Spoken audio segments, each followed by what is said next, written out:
All right, all right, all right. We are live. It is Sunday. It is Sunday, and today seems like what would be a magical day for me. I'm going to give you guys just a couple seconds to jump in, get ourselves all situated, and join.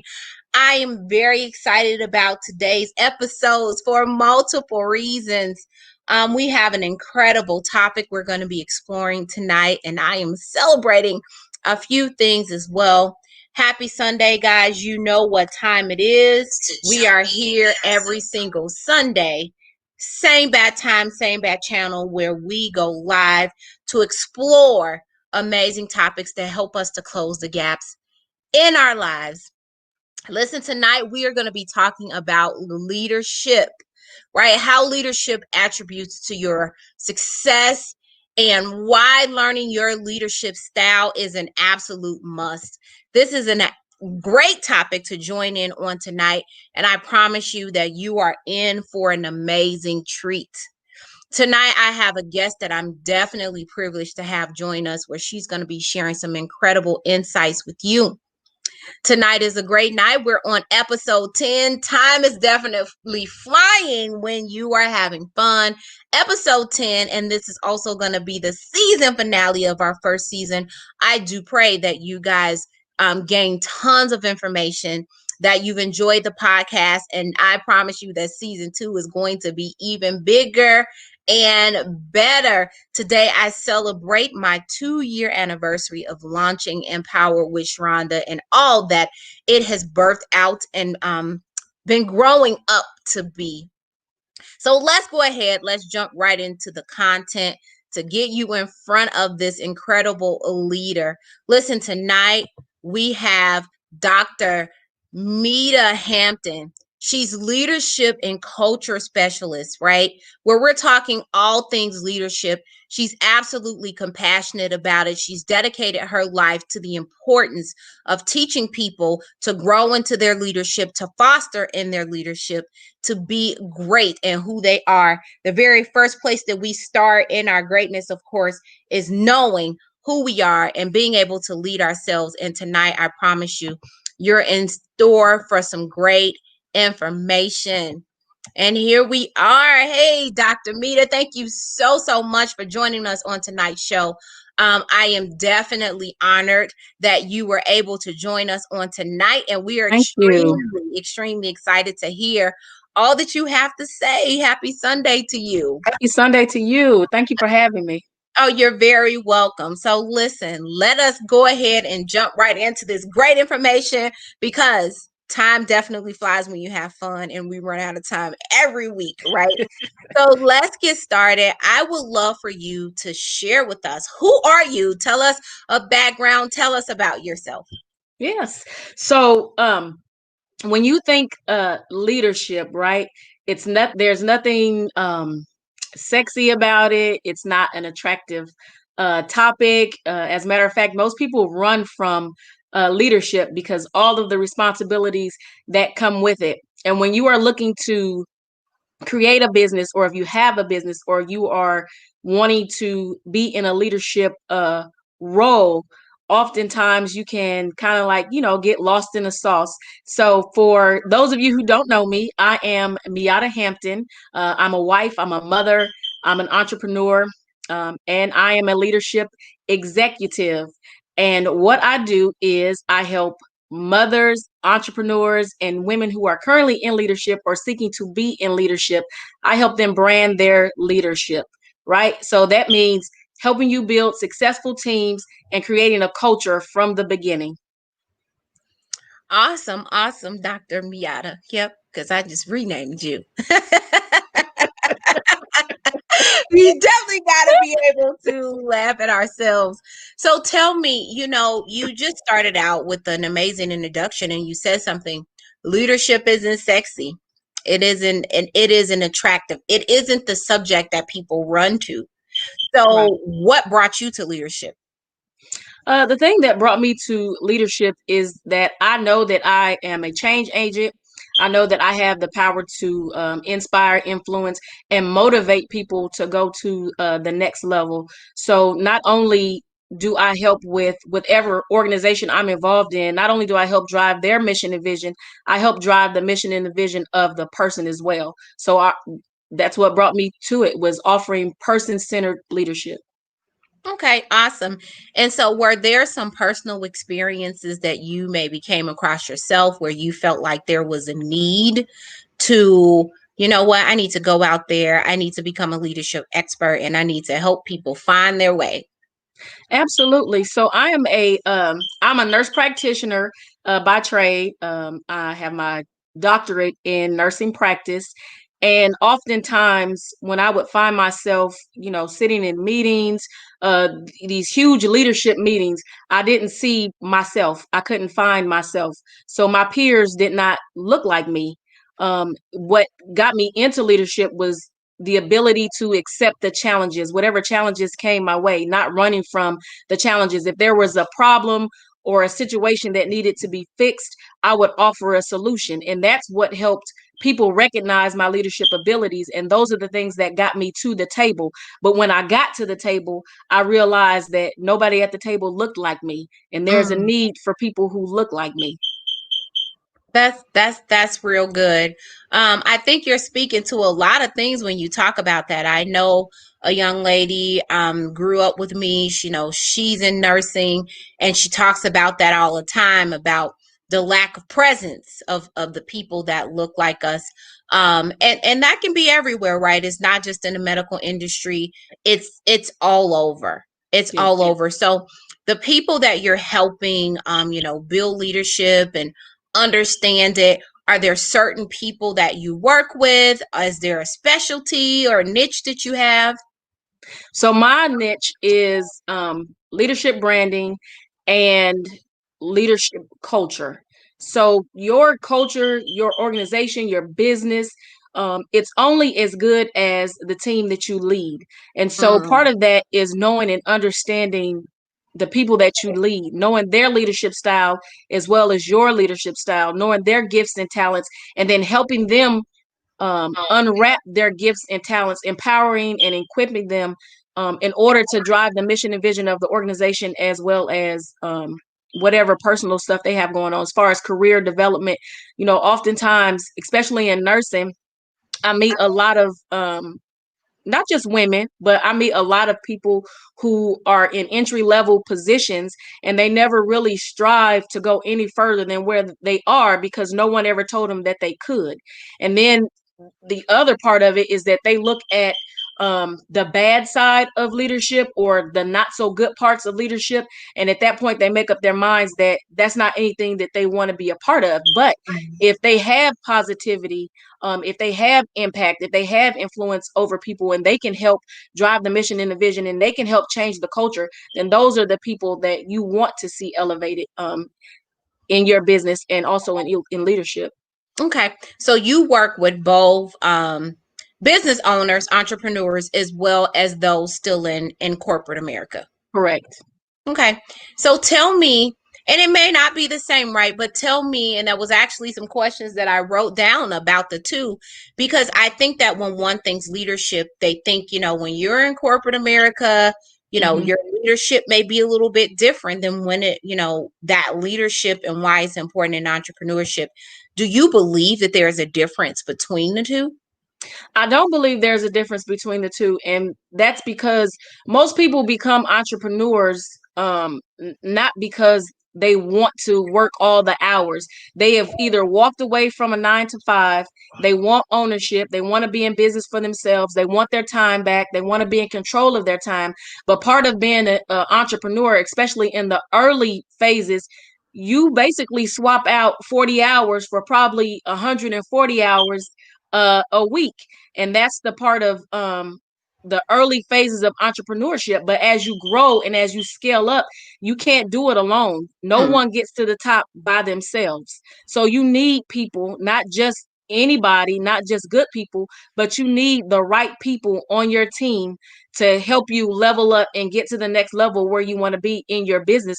Ultimately, any entrepreneur wants their business to run like a well-oiled machine, meaning I can be on vacation and not worry about are my invoices going out, or my accounts being paid, because you place people in the right position to make sure all those things are taken care of. And if a problem arises, you have someone in place who can take care of that, and they don't need to call you to ask what they need to do because they've already done it.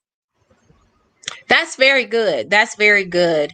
And would you say, Dr. Miata, that a person who has a team of people, I go take a vacation and my phone won't stop ringing, is that a reflection on their leadership style, or is it a reflection that they need to start building more leaders? What does that look like, and what does that mean? Because I know a lot of people struggle with that. Yeah, it could be both. It could be a part of leadership style. If you've set up your leadership culture in a way that anytime your team gets ready to move, they need approval from you, then your phone is always going to ring. And then the other part could be that you did not equip them to be able to handle the problems, or you didn't empower them. You haven't shown them that you trust them, and that they have accountability and that they can go ahead and move forward. So it could be both. Okay. And that's good. And I think that your response kind of segues into the next question that I have for you. There's a saying, and this is more so, your opinion on this, but in the entrepreneur world, you talk to a bunch of different leaders who have different opinions about things. What would you say to the person that says to you that you can't make a person a leader? They're already, either they're leaders or they aren't. What's your opinion about that? My opinion in that is that everyone is born a leader. They just have not tapped into it. They may not even have the desire to do that. Being a leader means that you operate with the spirit of excellence, and people who don't sometimes operate in mediocrity, and they're happy with that and they're satisfied with that. I truly believe that if I say that I'm a child of God and that I am born in God's image, that he's a leader, and by default that would make me a leader. And I think sometimes people just don't tap into their leadership. So how do you, as a leader, right, whether you're working, corporate America, you have a team, you have your own business and you're trying to empower a team, how do you, as a leader, empower and equip those people who just getting by or just doing enough is their standard? What do you do?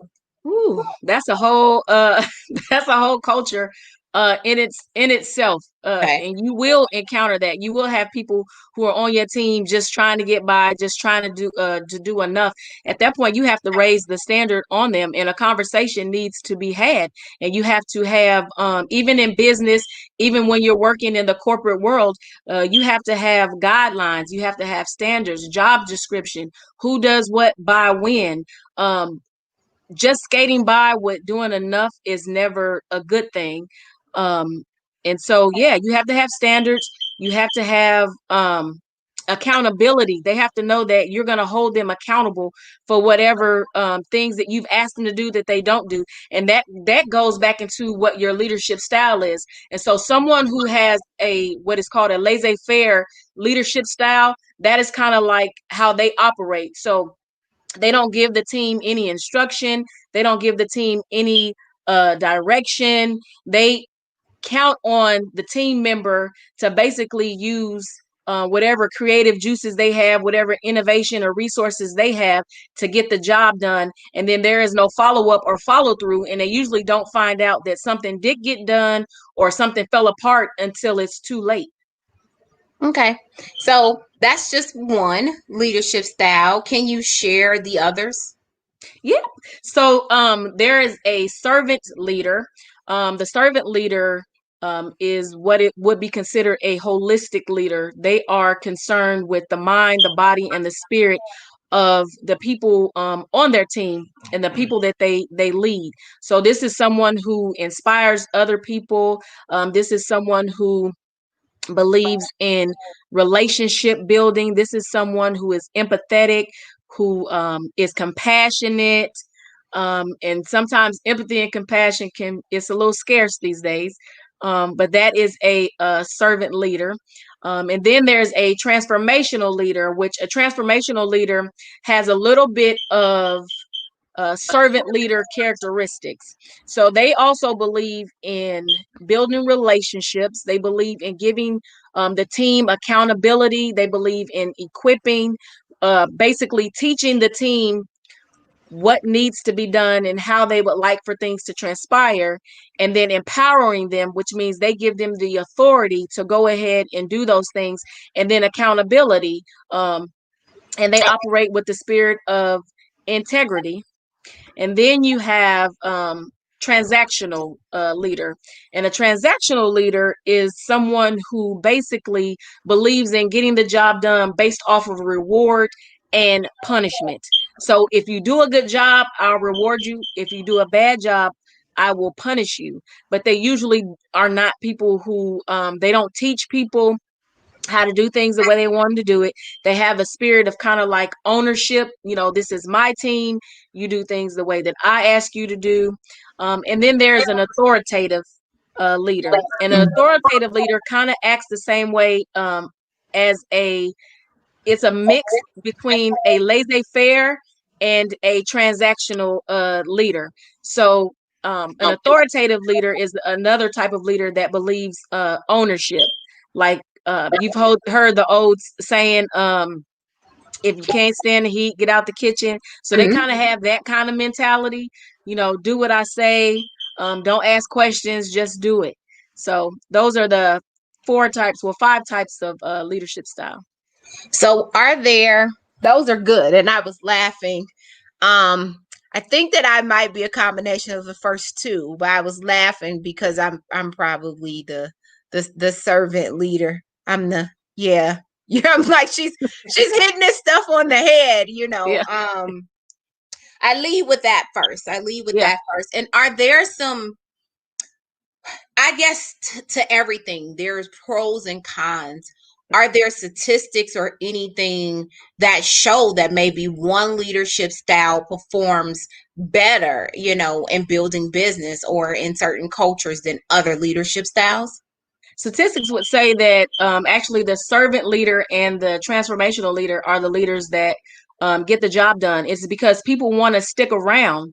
The transformational leader is usually a leader that is works in an organization or could have their own business, but there is a mission and vision of the organization, and that is their purpose, is to drive the mission and the vision of the organization, and they create buy-in amongst the team, but they do it with empathy, they do it with compassion, and they do it with integrity. And there's a statistic says that the servant leader and the transformational leader are the leadership styles that help transform teams the best. And part of that too is because these are people who are transparent.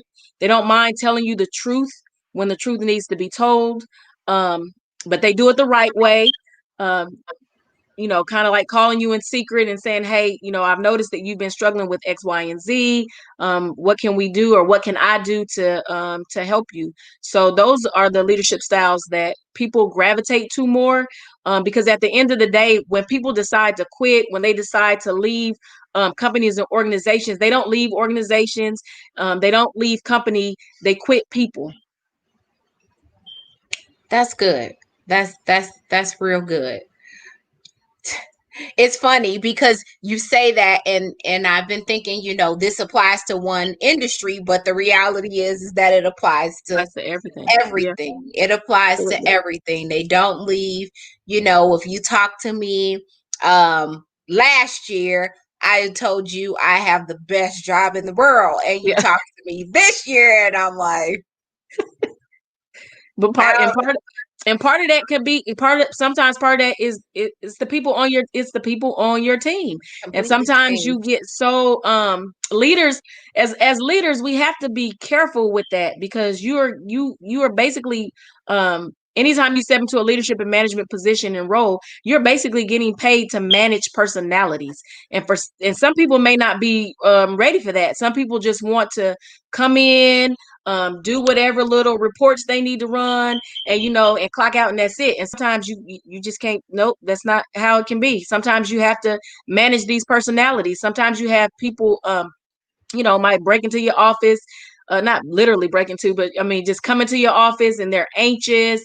And sometimes you have to help people deal with their own personal issues. And so if you're not strong and if you don't do the things that you need to do to take care of you, you will definitely be operating in a spirit of burnout. You could develop compassion fatigue.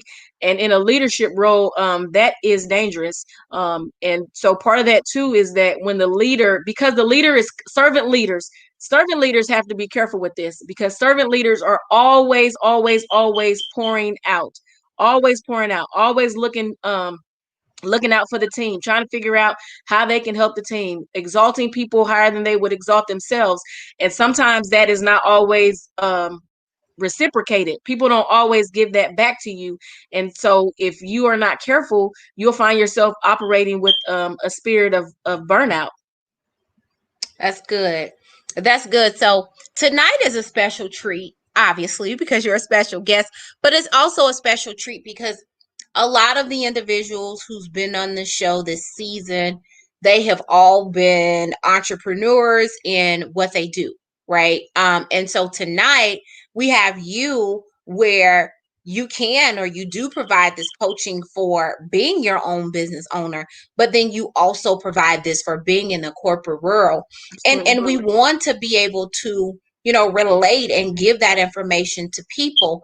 Tell someone or tell us how, because I think that we think that if you're working in corporate America, maybe there's limits to how you're able to be you or your best you.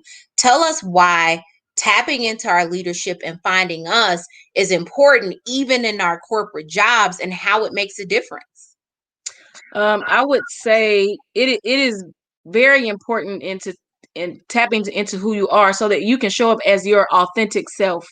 People know when you're not being authentic. People know when you're not being genuine. And so part of taking on a leadership role or a management role is that you have to bring you. At the end of the day, you have to bring you, and you have to be your authentic self. You have to learn how to be transparent with people when things are working, when things aren't working. When you are feeling burnout, you have to be transparent about that. You have to be open and honest about that, or you'll find yourself walking away from everything that you're attempting to build. um yeah. Does leadership start before you take that leadership role or management role? When does it start? Absolutely, leadership starts wherever you are. You are called to lead where you are. I know people have heard the saying, bloom where you are, grow where you are. You may not realize it, but people are watching you. The two leadership positions that I was given, I didn't apply for those positions. People saw me working. People saw me being my authentic self. People saw me being a change agent, and I was offered those positions. I didn't apply for those positions. And when I showed up and stepped into that leadership role, I was exactly the same person I was when I wasn't in the role. And that is that's very important, that you have to be your authentic self. Leadership starts from the very beginning. Lead where you are. If you are working in the mailroom, be a leader. Be the best mail sorter you can be. If you are just still trying to figure out where you are in your entrepreneur life, be the best that you can where you are. Show up for your people. Be consistent. That's really good. That's really good. So tell me, I kind of want to talk about now. We've talked a lot about the individual understanding themselves, the individual leadership styles. Tell me, let's talk about building a team. Whether you are, you talked about the team in corporate, but running your business. Is it important for a leader to tap into and understand the leadership styles in the other individuals that they're working with. Absolutely. Why? Absolutely. And that's because you want people on your team who have what you don't have, because you cannot do it all. No one person has all the gifts and can do everything and be everything to everybody all the time. So you want people on your team who have what you don't have. And so there are actually, I would say there are four types of people that you want on your team. You want people who can plan, you want people who can execute, you want people who can coordinate, and you want people who can promote. That's great. That's great. I feel like you got yourself on the timer, like you'll go deep and then you stop yourself. This is your show, honey. We invited you on so you can share those things, but it makes perfect sense. And so if someone is struggling, then is that one of the first things that they take the time to look at? Is am I having someone do something that is out of what their skills are? Right. Sometimes people don't, but there's something else that helps you with that, and that's having high emotional intelligence, being able to have self-awareness and introspection when things don't go right in business, when things don't go right with your team. The first place you have to look is at yourself. Do introspection, self-awareness. Is there anything that I'm contributing that could be a hindrance? And once you've done that, once you've done a check on yourself, then you can check the team to see, okay, well, I've given this person X, Y, and Z to do, and for some reason they just can't get it done. But at being a servant leader, that's the part of empathy in you that steps in. So that's just basically, having understanding for what someone is going through, and that takes effective communication. So pulling that person aside and say, hey, I noticed that you kind of slacking on your work. Is there something that you're going through, something I can help you with, just to let you know I'm here for you if you need anything. So once you've opened up that line of communication, it's up to that person. Basically, the ball is in their court. It's up to that person to be open and honest and transparent with you and let you know that, yes, you're absolutely right. This is too much for me. I don't have the capacity. I don't have the bandwidth to get X, Y, and Z done. And once they tell you that, it is now your responsibility to either figure out, is this someone that I need to keep on my team because is it going to be a hindrance to my growth? Or is this someone that I have misaligned? I have put them in the wrong position. Maybe they were supposed to be a promoter and I made them a planner. And so now all the planning is all chaotic and I'm upset with them because as a leader, I did not recognize that my team was misaligned. So do I have someone who is supposed to be executing, and instead of executing, they're coordinating? So it could just be a matter of you having to pull people out, reassign people, and you can do that too. Sometimes if you're unsure of what the real issue is, you can pull someone out of a position, realign them in another position to see how they're going to show up, because at the end of the day, if they were lax in one area and it wasn't necessarily the position they were in, they're going to show up the same way. So you can use that as a tester to see, is this someone I just probably need to get rid of, or is this someone I, as a leader, misaligned? I put too much on them. They didn't have the capacity and they didn't have the bandwidth. So you can use that as kind of a benchmark, if you will, to determine whether or not you have the right people on your team or if you have people misaligned. Okay, I'm loving it. I'm loving it. I'm getting some good stuff over here. I bring people on for them to deliver information, but the reality is that this is information for me as well. I have a team Absolutely. I'm building. I have a business, financial literacy, and so it's that self-examination. So, bringing things back to point, one of the reasons or one of the things and why I do this live is I'm bringing information where I believe that there's gaps, right? Where we have the opportunity to close the Absolutely. gap and put ourselves into different positions. And I felt like leadership is one of those things because, like you said, it's not a sexy conversation. It's not an attractive conversation. It's not a conversation about going to buy new shoes. And so it's something that we don't always talk about. And so I brought you on because I wanted to talk about leadership. But I would love for you to share of course, closing the gap in anything is it doesn't happen overnight. Right. But can you tell me how applying leadership can help us close the gap, can allow us to see, like you said, more people that look like us in those roles, or allow us to propel ourselves forward into other things? I would say don't don't run away from challenges at all. Challenges are the things that help you hone your leadership skills. Those are the things that help sharpen you. So just Mhm. you have to turn your challenges into opportunities. So don't run away from your challenges. Know what your weaknesses are. It's good to know what your strengths are. It's good to know what you're good at, but you also need to know where you need to improve and work on those things and hit them head on. And and you just have to tackle them, one by one, because at the end of the day, I will say this: if you don't know your weaknesses, the enemy knows your weaknesses, and he has no problem with using them against you, showing up in business, showing up at work, showing up in business relationships, personal relationships. So know your weaknesses and work on those weaknesses and closing the gaps. Get a mentor. Find someone that is on the level that you desire to be on and connect with that person. If you are currently in a leadership role, you need to find someone in a leadership role that looks like you and figure out how they got there. And then you need to try to mentor someone else once you've figured it all out. Mentor someone else, help someone else figure out how to get to the next level. That's good. That's good. I'm loving this conversation. Definitely seeds are being sown and dropped all over the place. Free game, as we would like to say, and we like to put it. I know that you are in the process of building, your business. And so if I were someone and I was saying, you know, I'm brand new to this thing. I've worked in corporate America all my life, and I've never been anybody's manager or supervisor. It sounds like leadership is really only meant for those people.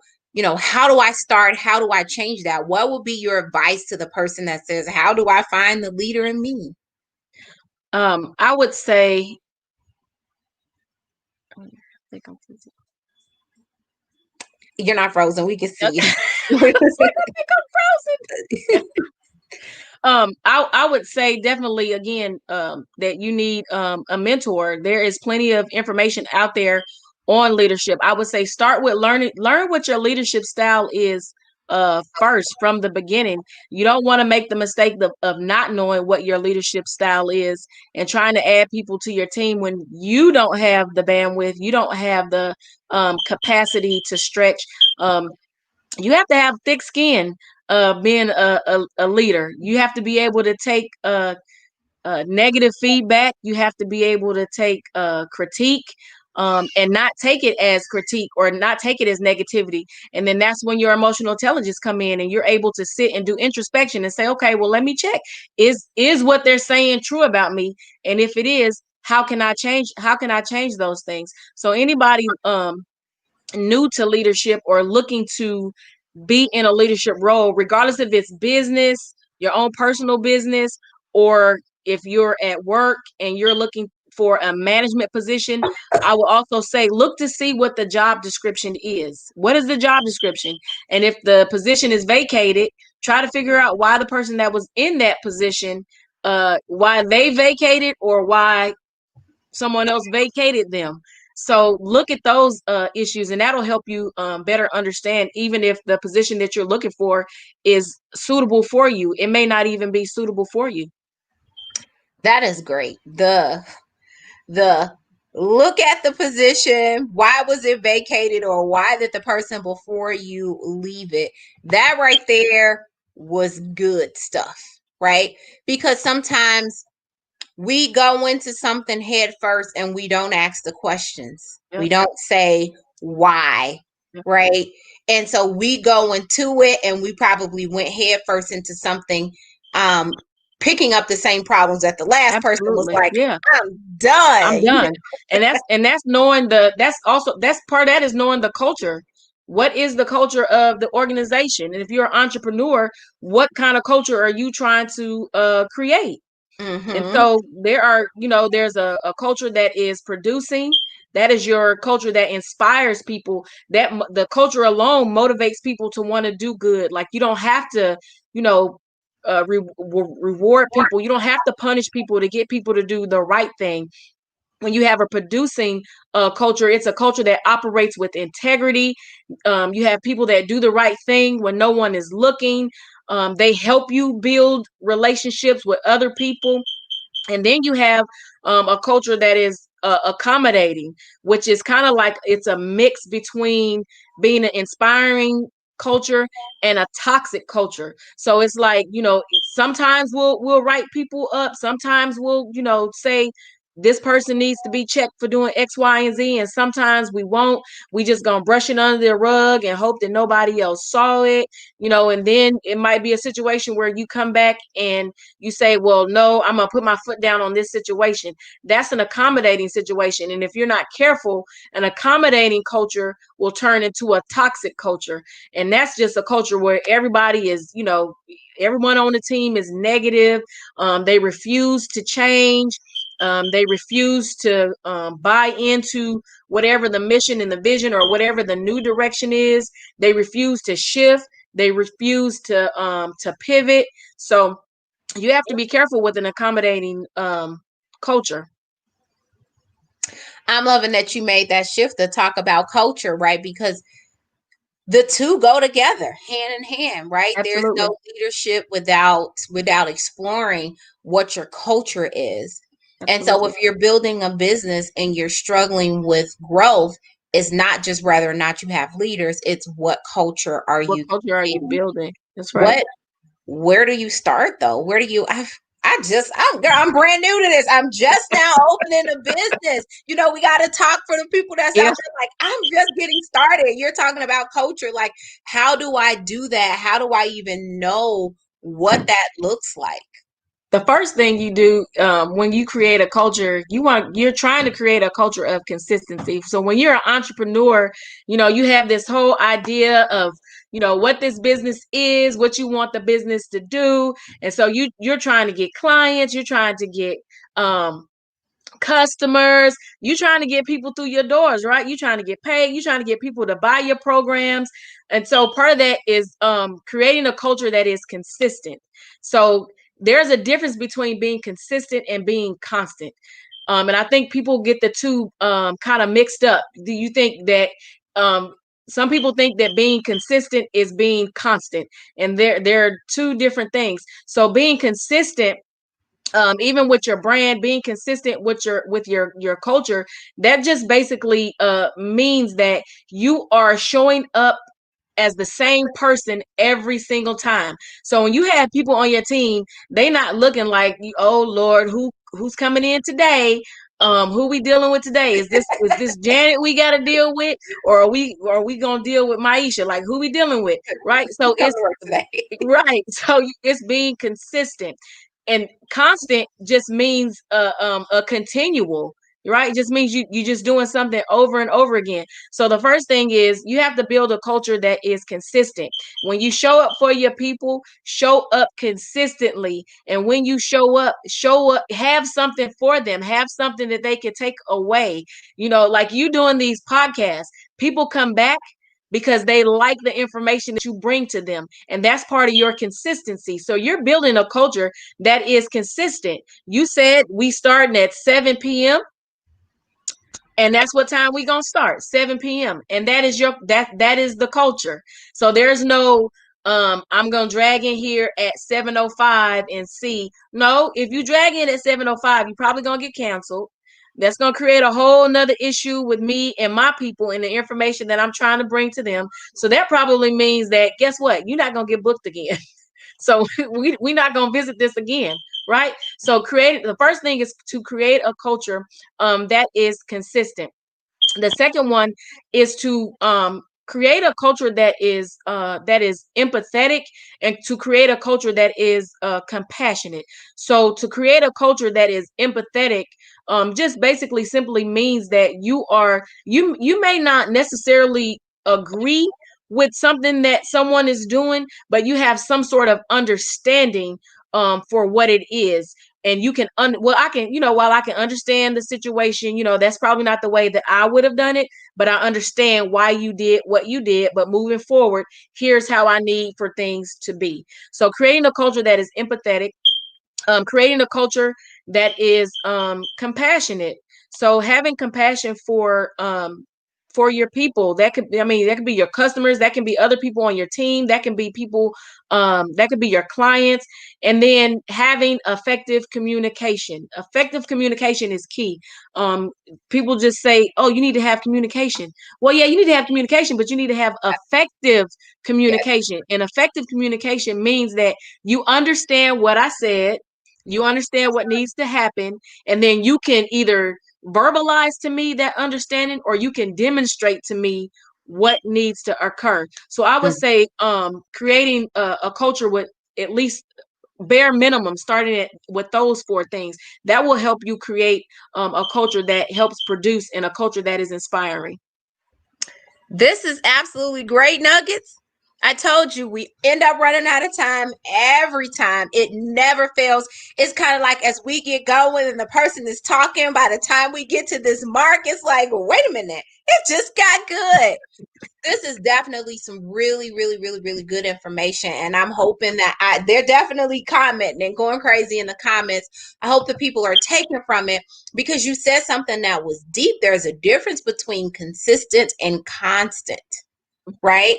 And I think that those two things could definitely be mistaken, right? We have these nuggets being dropped in the chat box. I'm loving this conversation. So we are coming to a close. It's 7:41, and this is definitely an opportunity where I want you first, if there's anything that we haven't talked about, and to our viewers, to the ones who are watching this, is there anything that you would like to add that we haven't talked about tonight? I would just say, as a leader, as someone in leadership, as an entrepreneur, whether you're a vet in the game or if you're brand new in the game, that everything you do it with the spirit of excellence. Show it for your people. Be consistent, and when you do what you um, do it with integrity. Do it with compassion, right? And perseverance. Don't do it for likes, don't do it for clout, but do it because it's the right thing to do when no one is looking. Do it because you have a love for your customer, you have a love for your client, and do it with tenacity, and know that when you show up, shift happens. That is amazing. Shift happens. Shift Hey, come happens. through with this, girl. You dropping some nuggets. I'm absolutely loving that we had you on the show tonight. Before we end or wrap here, tell me and tell the ones who are out there viewing, you know what? I absolutely loved everything you had to say. I want to work on leadership development and working some things with the culture. How do I get in touch with you? How do I book you? What do I do? What are you special? Tell them all that. Tell them all that. So I am Miata Hampton. I am your leadership culture strategist. And what I do is I help entrepreneurs, mothers, again, women in leadership. I help them sift, shift, and lift in order to find their leadership style to create teams and create the culture that they desire. And you can find me at miatahampton.com, or you can visit me on IG at Dr. Dr. Miata Hampton. Click the link in the bio. My calendar is up and running. So just click the link in my bio and click on my calendar, and let's schedule some time to chat. All right, that is awesome. And we will definitely get that information added to the comments underneath this video. I want to thank you so much for spending time with us today. This was extremely valuable. And I know I got to get to that calendar and book, okay? Because I understand that there is an investment in building me in order for me to build my team. And so I hope the people out there listening are taking notes so they can book you, so that they can invest in them. be able to invest in their team. I want to have you hang out in the studio room as I get ready and close out. We can close out, exchange information, all those things. Again, extremely, extremely grateful that to have you on today's show. This was some great information, and I can only imagine how much more you have in there. Hang out, we'll talk and chat just a little bit, and we're gonna go ahead and take this episode home, guys. Listen, I am extremely excited to have Dr. Demita. She's on the show today. She gave some incredible nuggets. I think that this journey on season 1 has been crazy, right? We have sat down and set out with some people who have told us exactly what we can do day by day, step by step, in order to build an amazing business, brand, company, and all of the information that you need to know. We all know that closing the gap doesn't happen overnight, but it starts with us introducing the conversation, having great conversations, and being able to share nuggets.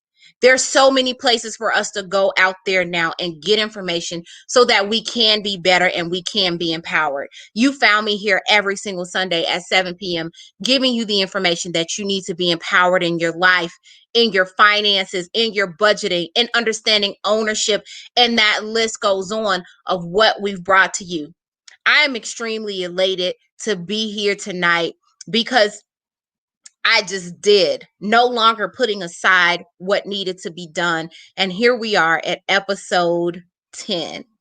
Episode 10, it is our season finale of episode 1, where we're going to take a short break. But if you did not have the opportunity to catch up on all of the other seasons, I will be doing replays here on live from the lives, but you can also find it on YouTube, and we are podcasting in all sorts of places, right? We're talking Anchor, Pocket Cast, the list goes on. You can find all of that information right in my Facebook page, where we have every place that you can find this information. What's more important is that you're not getting this information just for yourself and hiding it. We become bigger, better, bolder, and we close the gaps when we take this same great information and we share it with as many people as possible. So remember to like, to share, to comment.